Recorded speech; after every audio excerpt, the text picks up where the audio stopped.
Simba and his dopey companions are out hunting for bugs, because he's a lion, he shouldn't be eating bugs, for crying out loud, but they're easy. And so you see this scene where Pumbaa goes after this bug, and then another lion shows up and chases him. So she's going to kill him and eat him. And see, that's an interesting thing, because one of the things that happens, I suppose you could think about this, one of the things that happens in late adolescence is that the formation of male gangs is often broken up by the proclivity of one or more members of that gang to get involved in an individual romantic relationship. And so the idea that the female lion is the carnivore, the female is the carnivore that will devour the group, is exactly right. And so what a girl will do often if she's in a relationship with somebody like a young man or an older adolescent is she'll try to separate him from his dopey friends, and no wonder, why wouldn't she do that? Because he does have dopey friends, and it'd be better for him if he could get beyond them. And so anyways, they're pretty freaked out about this. And so then Simba goes out and has a fight with this lion to protect his dopey chums, and I'm sure you don't need any explanation about what that means. And they have this huge fight, and Nala, who it turns out to be, pins him. And so that goes back to the beginning of the story, where when he first encountered her, she pinned him all the time. She's an anima figure, right? And now what she does immediately is shame him. So he's an anima figure in part. She's an anima figure in part because she actually does shame him, right? So she's the gateway to higher consciousness. She makes him self-conscious, and rightly so.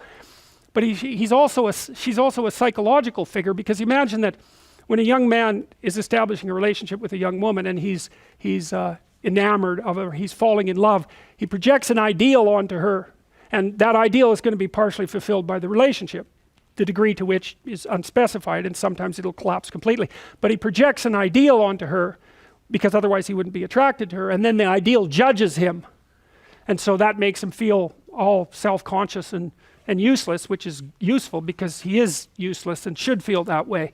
And so it's part of the impetus to growing up.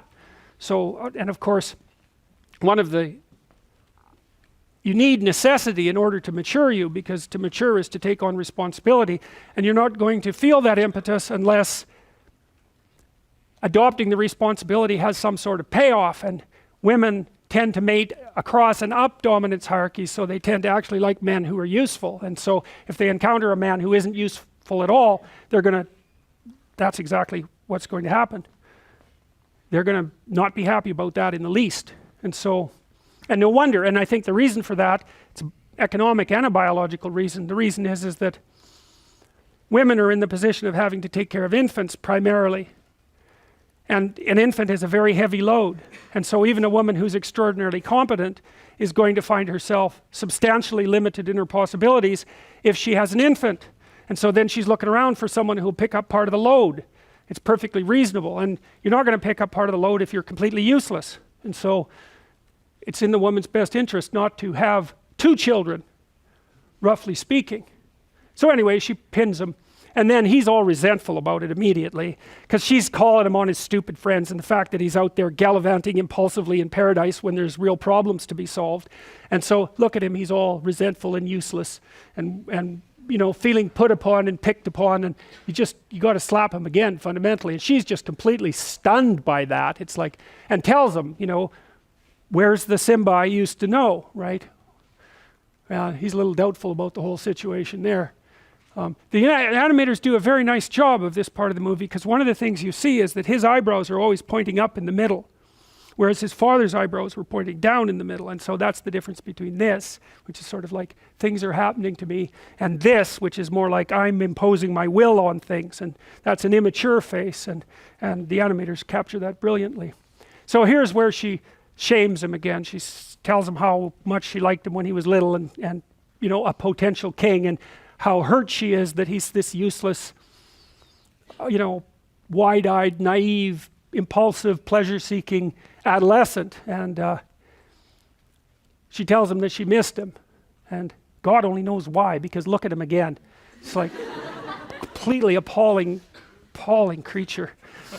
And this is when Pumbaa and Timon sing that song about the fact that their friend's doomed, because this girl's got him. And then they switch into another archetypal scene, and so they're falling in love here, and so the paradisal imagery is really highlighted in the movie, and so they go off and have this like romp, self-reflective romp through this new paradise, and they wrestle around and play, and then he pins her more or less, and she licks him. That's not so good. And this is one of the most brilliant shots, I think, that the animators managed, because she's obviously pushing this a little bit farther than he knows what to do with. And so they're wrestling, and she licks him, and then she lays down and makes this face, which is, every single class I've ever showed this to, all laugh when they see that image. And that's a good example. So Freud said that jokes were a good route into the unconscious. So the question is, and this is an archetypal facial expression, and everyone knows exactly what it means. There's something sexually seductive about it, something very sexually seductive about it, despite the fact that it's a lioness. And the animators do an extraordinarily good job of capturing that. And so that has a huge effect on him. Well, these guys know that like, the game's up, man. It's like they know they're dead. Whatever attractions they can offer are paling in comparison to this. So anyways, things don't really progress past that, but he gets a hint of her longing for him, what's waiting for him if he grows up, and the fact that she's completely disappointed in him because he's so completely useless.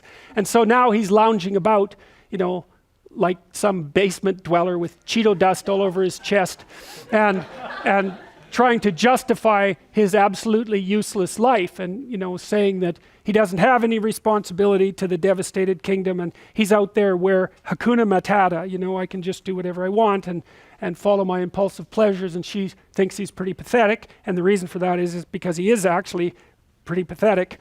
And she tells him that she's extraordinarily disappointed, and he gets all pouty about it. I mean, even here you see when he's got kind of an aggressive look on his face, there's still nothing about it that's commanding. It's petulant, right? It's like, well, now I'm irritated, but he's got no force, and still completely appalling in this particular situation.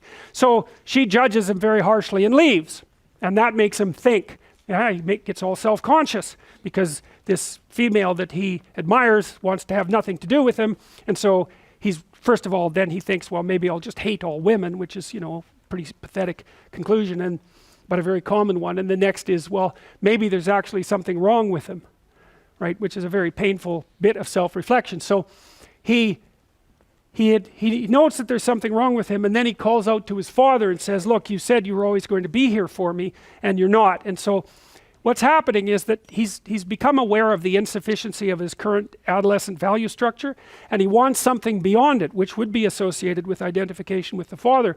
But he can't find the father. The father's dead.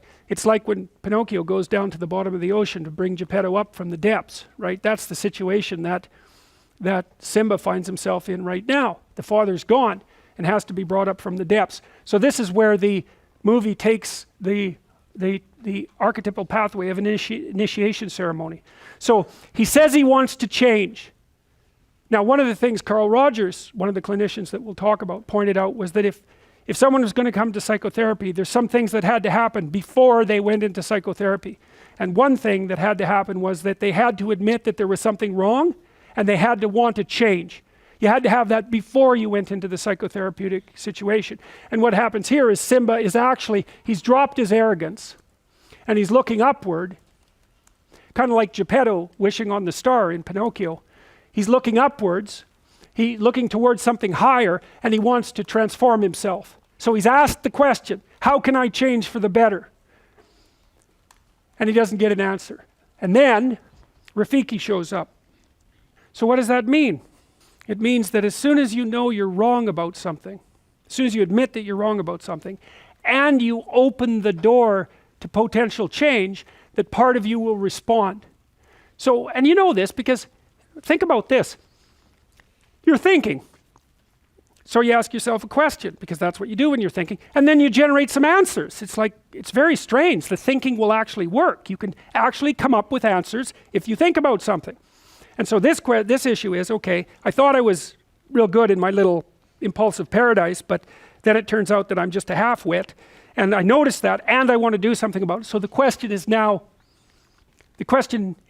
been posed, and what Jung would say is the deeper part of yourself, the part that still contains your undeveloped potential, will respond to that posed question and change the way that you look at things and change the way that you act. It'll start changing things so that you can tap those parts of yourself that are not yet developed. And you certainly do that in psychotherapy, but you can do that. Jung said that psychotherapy could be replaced by a supreme moral effort. And by that he meant was that if you really wanted things to be better, if you wanted to get your act together, and you admitted that you were insufficient in your current state, and you meditated on the issue and tried to figure out what you should do next to put yourself together, that you would be able to find out that there's something in you that guides the process of development. That's the self.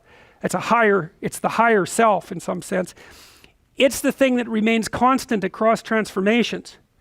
You know, because you're somewhere, then you fall apart, then you get somewhere else. But there's something outside of that that's guiding that process. And that's also the self. That's what you could be. And you can communicate in some sense with what you could be.